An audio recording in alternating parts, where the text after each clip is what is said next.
Welcome back. It is Friday, May 10th in the MLB. Our favorite picks are on the way. It's Austin joined by Logan. Let's recap yesterday. A winning day for us. 2-1. We certainly will take that. If you look at the picks, not too bad. We had the Altuve and Rojas hit parlay. That was plus 115. We take those. We had Blanco's over and outs, which required a miracle, although I swear it shouldn't have been a sweat. Shout out Anthony Rizzo for a 13 pitch at bat. That was fun to watch. And then our only loser was the Royals and Angels over or under 4.5 in the first five. I'm going to put up a clip. Cole Tucker, what was this? When we take unders, things like this happen. I've only seen it happen twice, and it's been in two games that we were on the under, and that's just, I don't know how you even draw that up. But a 2-in-1 day, not giving away any money. But you know what, Logan, we'll run it back. Today or yesterday, we said if we had a losing day, we'd give away some money. Same thing we'll do today. If we don't have another winning day for y'all, we'll give away some money. Here's how to enter. You go down below. We saw a lot of great bets from y'all. A lot of you guys smacked your best bets in the comments. So here's how you enter the giveaway. Go down below. Comment your best bet. If Logan and I don't deliver a winning card in this video, then we'll give away $50 to one random person that drops a winner down below in the comments. On an ideal world, you guys deliver winners. We deliver winners. Everyone's happy because our bankroll is building. But that's what we're going to do once again today. Without further ado, let's dive into the first pick of the day. It should not come as a surprise. It's our hit parlay of the day. On odds checker, top link description, the last one of the week. We do these every Monday through Friday. I think we've hit, 1-2 in a row? We'll take that. Hopefully we can hit another one today. Go check it out. It should be live around 9:30 a.m. Eastern time, so right around when this video is dropping. So go check it out. Top link in description, pin comment, and at the end of this one, end of the video as well. I'll link it on the screen. But Logan, you got a spicy pick today that I know the comments are absolutely going to be in love with, and man, it's going to be good. What are you going with? Yeah, both of my picks involve late night East Coast games, so it's gonna be a late night. We're gonna be sweating these bets for sure. I'm starting with this game. I'm taking the Padres plus 1.5 on the run line, minus 114 on FanDuel is your value there, and then I'm also putting a half unit on the Padres on the money line, plus 150 odds on Bet365. So I'm doing a slight little 1.5 units on the Padres here. I really do like them today, and I know how popular it is to fade the Dodgers. Every square in their mother lets me know how they feel about the Dodgers. There's just a wagon that never loses, right? I see a lot of value in taking the Padres to win Game 1 of the series at home. It's worth noting, if you look at these two teams, the Padres have already won 2 of 3 in Los Angeles, and they split the Korea series. So can they hang with the Dodgers? Absolutely. I do not think the Dodgers are head and shoulders above this Padres team anyway. You're going to look at the starting pitching in this one, and you're going to think that there's an advantage for the Dodgers. I still think it's more neck and neck than you realize. Michael King starts for the Padres, 4.29 ERA and a 1.4 WHIP.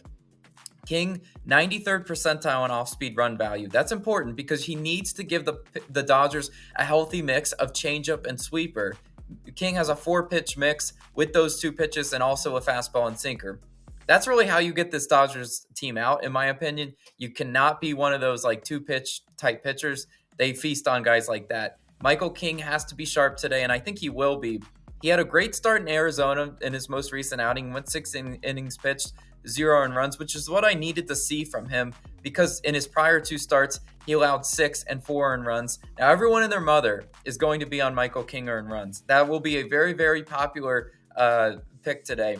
It's for good reason because last time he did face them, that was the Michael King home run derby in that one. I remember it like it was yesterday. I had Padres in the first 5. I was feeling so good because they were scoring some runs on Yamamoto, I think it was. Didn't matter. King was it was a home run derby. If he does not miss locations on the off speed, he'll be in good shape. In that game, he was just spinning sliders right over the middle of the plate, and any Dodgers hitter can just feast on pitches like that. He needs a better outing in this one. But I think we get it. I think Michael King will be in store for a good outing today. Now, on the other side, we got Tyler Glasnow starting for the Dodgers. 2.7 ERA and a .92 WHIP. Obviously, Tyler Glasnow is the ace of this Dodgers rotation. He's coming off a game where he went 7 innings pitched, 2 earned runs. It was a gem against the Braves. Yeah, you know what? That was a great outing for him. But the Braves' offense is not what they once were. When he faced the Padres in Korea, he went 5 innings pitched, allowed 2 earned runs. Also in that game had 4 walks.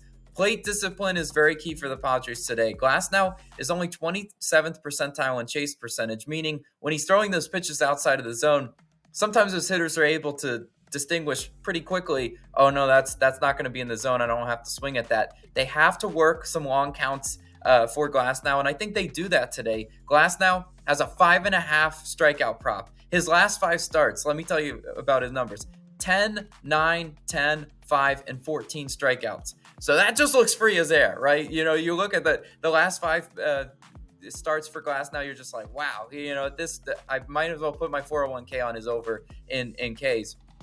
But you look at where he kind of slipped up. The 5 strikeout game was against the Nationals, who I think are a team like the Padres. You look at those two teams, they can both string together hits. They're both pretty plate disciplined teams. The Padres 5th in strikeouts.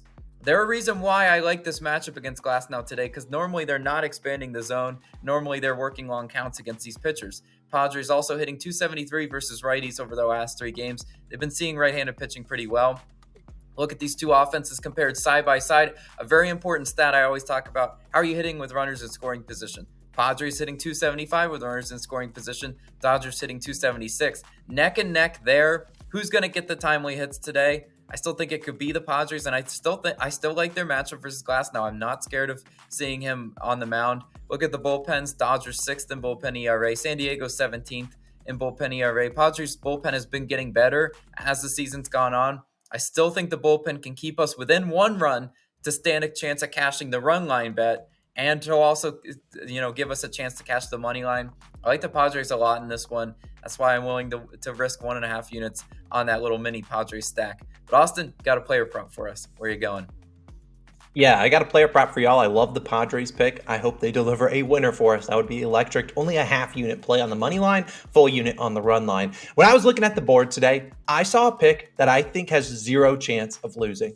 And it is Tyler Glasnow over 5.5 strikeouts. The man has been dominant. 10 Ks. Just kidding. I'm not riding with Glasnow. I'm actually going to go to a Houston Astros pitcher, just like Logan did yesterday, and taking Framber Valdez over 17.5 outs, plus 100 on DraftKings. Now, truth be told, I did the full write-up for 16.5. That was a juiced at minus 140. They switched the line to 17.5 at plus 100.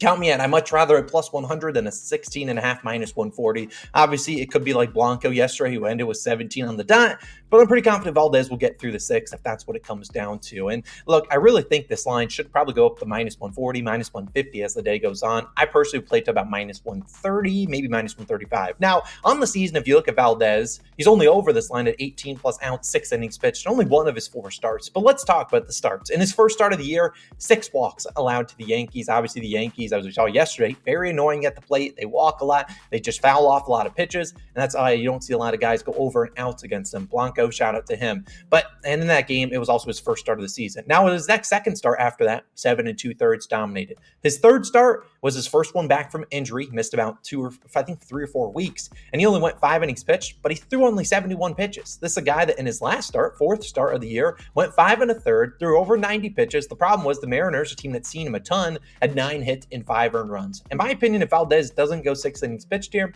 it's probably because of 2 different things. Number 1, he either walked a ton of guys, or number 2, he gave up 4 or 5 earned runs. But I don't see this Tigers offense getting to him that early. This is a Tigers offense that doesn't have great splits against him, and I think he can pitch pretty decently here for the Astros, who are in desperate need of starting to string together some wins here. Now, look at the Tigers. Haven't faced a ton of lefties this season. They've actually only faced 7 left-handed starting pitchers.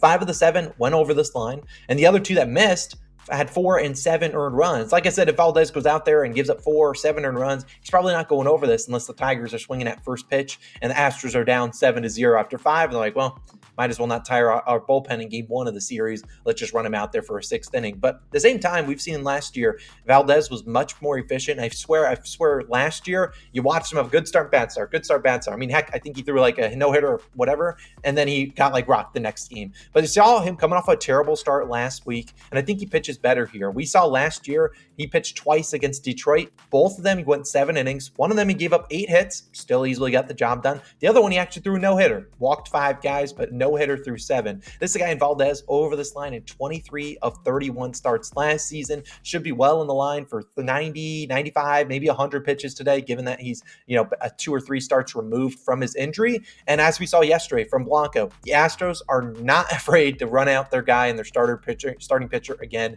into the sixth inning. They really don't like their bullpen. They just used Abreu, Hader, Presley yesterday, all guys that they really like. They don't really like the other guys as much. So if maybe Valdez is coming into the sixth and he's got 87 pitches, wouldn't be shocked if they run him out there for the sixth inning. You also will see the lefty. I feel like a lot of the better hitters on the Tigers are left-handed batters, so they're probably going to put a lot of righties in that lineup today. I think Valdez gets us 6 innings pitched, 18 outs. Give me the over 17.5 at plus 100. But Logan, you got another pick for the people. It's Obscene of the Crime pick. Where are you going? Yeah, I do like your Astros player prop a lot. Again, I want to reiterate, the Astros do not want to dip into that bullpen earlier than they have to. They will stretch guys well into 100 pitches just to avoid, starting the bullpen before 6 innings pitched. So I love that pick a lot. I'm going back to the scene of the crime. I'm taking the Royals and Angels first 5 innings under 4.5 total runs, minus 114 odds on FanDuel. Yes, this is a running back, the pick that we lost yesterday. And this season, I'm vowing to do it more often because I am so sick and tired of watching my pick lose and me kind of ripping my hair out and just looking away from that game. I think it was a good read. It's just I saw something so bad, which was Reed Detmers just hosting batting practice. I mean, two-run home runs in there mixed in with just a 5th inning meltdown from Reed Detmers. That was tough. I thought he'd pitch a lot better than that. I think most people did.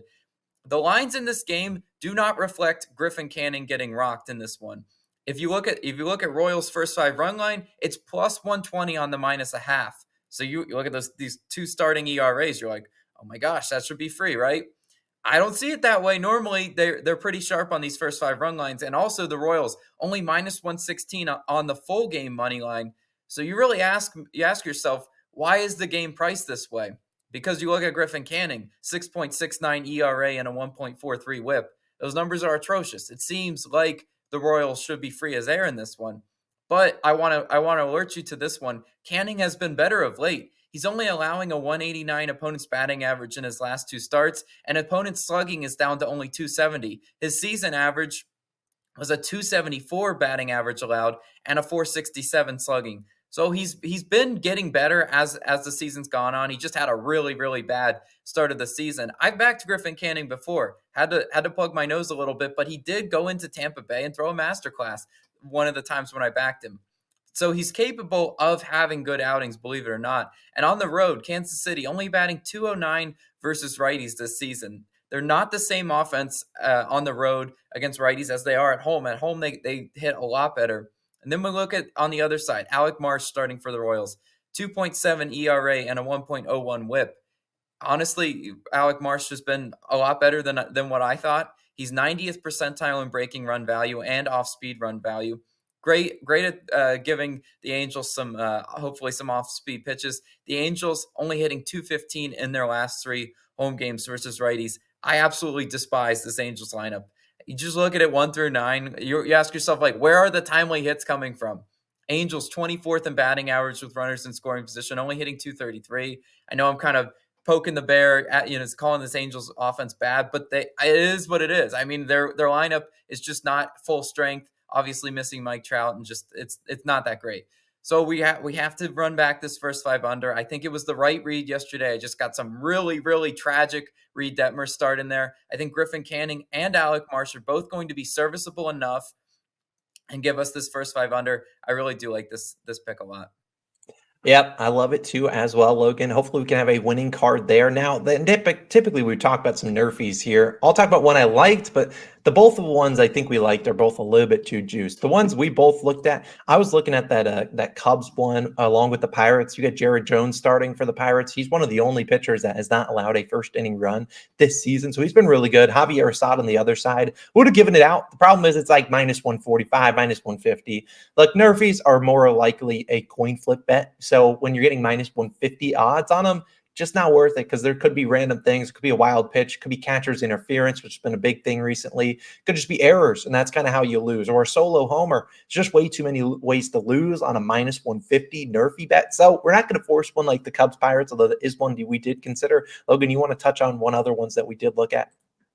Yeah, we also looked at the Reds and Giants one. I mean, Logan Webb pitching at home has been really solid. He's had some bad road starts too, so you need to see him dial it back in at home, in my opinion, even against the mediocre Reds offense. The problem is that these nerfies are pretty juiced. You got a lot of 7.5 totals, and while people might blindly still be betting them, go ahead, do that on your own time. I will not be able to sleep at night knowing we took a juice nerfie and got some BS, runners in scoring position, timely hit, of course, right up the middle, or an error going against us. No, we need more of the -120, -115 type nerfies. Those are the ones I want to target. I couldn't agree more. So those are our favorite picks of the day. Rolling with the Padres run line and their money line, 1 unit and half a unit respectively. Valdez over and outs. We got our hit parlay in there, which will be linked on the screen, and then running back the Royals and Angels under first 5. Those are favorite picks of the day. As always, let us know your favorite picks down below. If we don't deliver y'all a winning card, which I'm pretty confident we do have a winning card here, we'll give away $50 to one random person that drops us a winning bet down below. So go drop it. Go drop your favorite pick. We want to see what you're rolling with them next. We might even tell you if you guys are super surgical with your picks. You never know. You guys have a wonderful Friday. We'll see you guys back again on Saturday with some more picks. We'll see you then. Peace.